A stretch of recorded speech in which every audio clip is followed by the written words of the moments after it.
Welcome, this is Hakeem Alexander, Hypno Athletics, Exercising Your Mind, and this is part 3 of Unlocking the Secrets of Thought with Clinical Hypnosis. This one is going to be focusing on my system that I created called the Emotional Incubation Method. And first, I'll do a very quick review of what I touched in part 1 and 2. Repetition is very important. So, first I talked about the 4 hypnotic stages of competence, moving from something that we really need to understand as one of the foundations of a lot of therapy that we as clinicians will be doing, and something that even laypersons will want to focus on when you're attempting personal development and looking to achieve any goals in your life. You need to understand that you're starting off with unconscious incompetence, and you want to move from there to conscious competence, then move to let's start again. You're starting from unconscious incompetence, then you're moving to conscious incompetence, then you move from there to conscious competence, and then to subconscious competence. If you missed part 2 and part 1, you should go and listen to those. They're each 15 minutes, as this presentation will be 15 minutes. And so then after I talked about the 4 hypnotic stages of competence, then I spoke about number 2, another one of the main factors of a successful transformation in a clinical setting as well as your personal development is understanding systematic desensitization. So in the case of like physical substances with cigarettes, that's simply the incremental reduction in the amount of cigarettes smoked. So 1 week you smoke 20, the next week you smoke 19, until 21 weeks later you're down to 0. It's a very slow method, but it has a great amount of effectiveness because it reduces the withdrawal symptoms and completely reframes the familiarity very slowly to what is normal, what is perceived as normal and regular. And this systematic desensitization was learned from a smoking cessation program at the Hypnosis Motivation Institute in Tarzana, California, which is my alma mater. I graduated from there in 2006. I received my diploma in 2006 from that College of Hypnotherapy.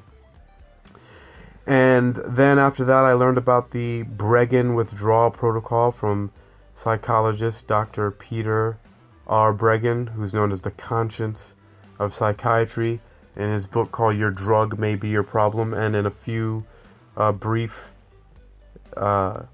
correspondences with him, and some with his wife Ginger online. And that deals with the withdrawal from atypical antipsychotics. And then I also did a few trials on myself where I completely stopped smoking marijuana and reduced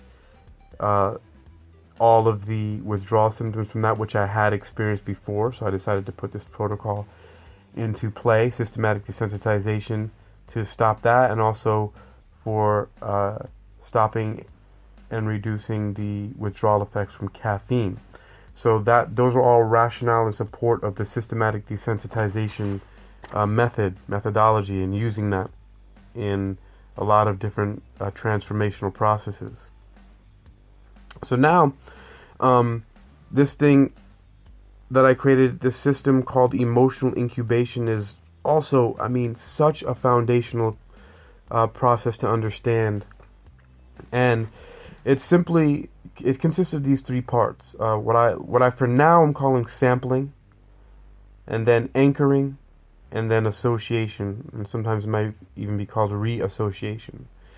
And this is very important because this is where a lot of times a lot of transformation gets fouled up or fall short of the achievement or goals, or even in the field of metaphysics, which I'm also working on getting a doctorate degree in metaphysical sciences, things like the secret and the law of attraction, for example. But this is where it falls short because of this lack of emotional control, this lack of placement and ability to summon certain emotional content at will. And that's what the emotional incubation method is for. And so this is simply what you do here for emotional incubation. So emotional incubation, you have to realize that many times in our lives, a lot of us have had successful outcomes in a few things in our lives where we win, and we feel the emotions of that. We feel it very deeply, where we've wanted something and we've achieved it, and so we feel good about that, plain and simple. And so you can take those moments of winning and achievement and just simply remember them. Then once you remember it, it's about incubating it, nurturing it, cultivating it, and growing it so that that feeling becomes as strong as it was when you first felt it. Especially, you want to choose something that was significant in your life. You can also make something up. You can imagine something that you want and draw off and cultivate and incubate the positive emotions from that. But one of the simplest ways is to recall a time. One of the other simple ways to recall a time and to cultivate the emotions so that it is as strong as, and sometimes even stronger than, when it initially happened. And so you think about this, you think about all the different aspects of it and how it felt so good, and what different parts of your body and your mind and your spirit it felt good, if you will. And you just grow it, and you just and you find lots of logical and other ways to really support it and reinforce it and build it and grow it. And then you use anchoring. You use a verbal anchor, something that you say inside your head, something that you say out loud, and then you can also use a physical anchor where you maybe tug on your ear, touch your nose, scratch the palm of your hand, blink your eyes in a certain rhythm, snap your fingers, whatever you want to do to use a physical anchor to anchor in that emotion. And the point of that is so the anchors help you to recall those positive emotions of winning and achievement at will. And this is very important, because then the last part, association, is when you have a current situation that you want to win and achieve. A lot of times your unconscious incompetence is in play, and this is where this comes in here, is running a program that automatically associates with some things that you want this a type of fear, where it attaches a negative emotion to it. And the thing is that when we have a negative emotion, it sets up a certain type of expectation, so that what happens is in alignment with the idea of the self-fulfilling prophecy. So say, for example, you want to, if you're an actor, for example, and you want to land a role in a very exciting new project, but in the back of your mind, unconsciously, what's happening is that this emotion of defeat and not winning is there, and you know it's there, but you're unconscious of it because you don't feel good. You don't feel completely confident that you're going to get it. It's kind of iffy. And I'm also not saying that when you're confident that you're going to get a role that you always will, but it does significantly increase your chances of getting a role in something as an actor, as the example that I'm using right now, when you do have confidence that you will. So to use that example of landing a role, usually people in a lot of things that they want to achieve, unconscious incompetence is coming into play here, where the incompetent part is that we don't know why we're so nervous rather than excited, why we're so down on ourselves and have negative expectations. We're unconscious of our incompetence. And so because we're not conscious of our incompetence and our inability to succeed in a certain way or to get over these negative emotions or these other things that are holding us back, we can't address them properly because we don't know what they are.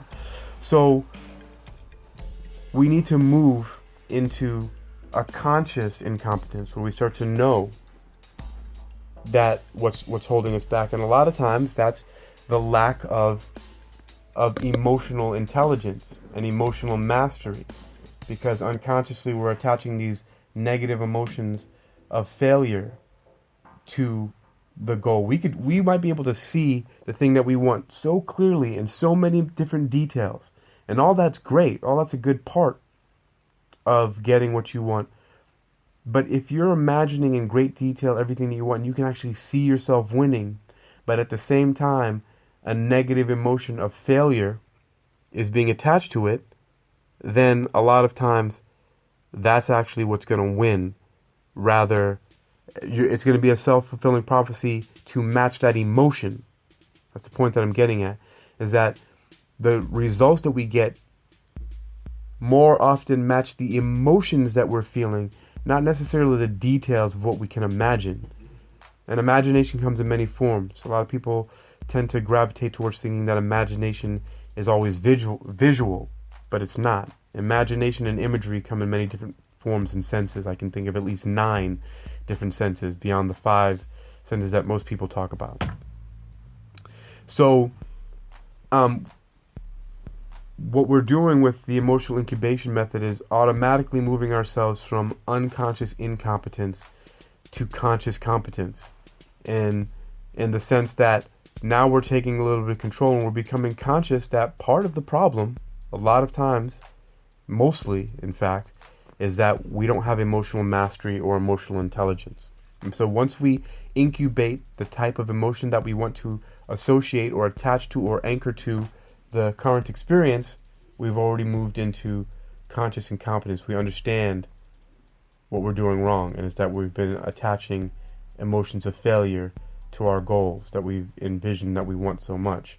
And then in conscious competence is now taking those anchors and calling upon those emotions that you want to consciously attach them every time you read your lines, or when you're rehearsing and practicing for this role, this important role that you want to land.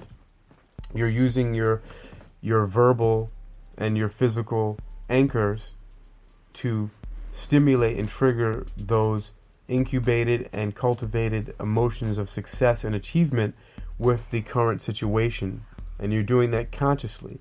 This is the conscious competence part right here. You have to think about it. You have to concentrate to do it. It takes a lot of willpower to continue to do that, to remember to do it. And that's one of the reasons why a lot of people go to see clinicians or therapists and things like that, is because these people help them to remember and keep them accountable towards being consciously competent of what they need to do. And then the more you do that, of course, and you learn how to at will trigger the emotions that you want to and attach them and anchor them to your current experience, the more practice you have with that, eventually it becomes second nature, and then you move into subconscious competence, where you're in the driver's seat and you're going towards a destination in the right way, doing the right things, but you don't necessarily have to consciously think about it all the time. Looks like we're going to be going into a part 4. There's just about 20 seconds left. This is Hakeem Alexander, Hypnoathletics, exercising your mind towards universal harmony and spiritual wisdom through healthy living and self-defense. Stay tuned.